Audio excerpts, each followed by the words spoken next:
I'm sure you're familiar with the issues surrounding climate change. Rising global temperatures, rising sea levels, the potential disappearance of glaciers, which give fresh drinking water to much of the planet, and the acidification of oceans. We've been aware of these problems for more than 30 years, and rather than doing anything about them, they've in fact got worse.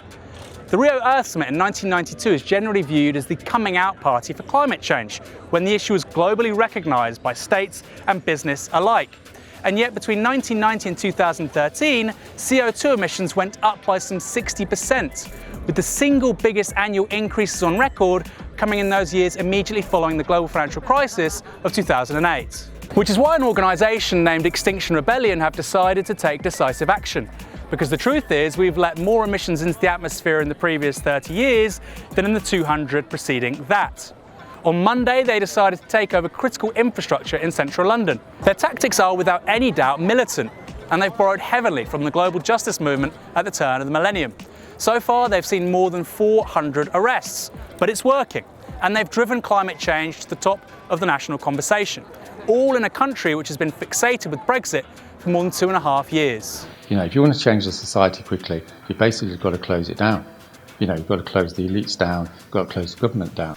So you called Extinction Rebellion, you obviously think the problem is big. When you say we're absolutely fucked... It's not some ideological thing, right? I mean, the left always likes to make things ideological, which is cool, because lots of things are ideological. But some things like, falling off a cliff is not politics, right? It's physics.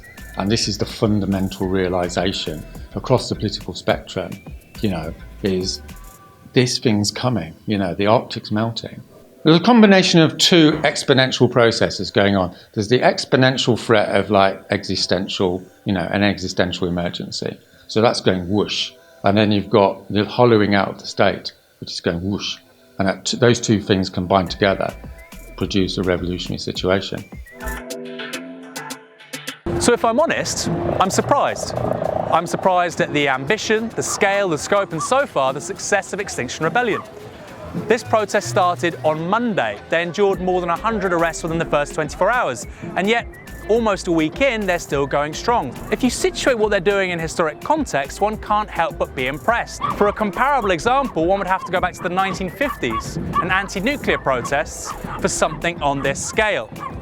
And while parts of the left have been sceptical, even outright critical, of what they're achieving here, my response would be a simple one.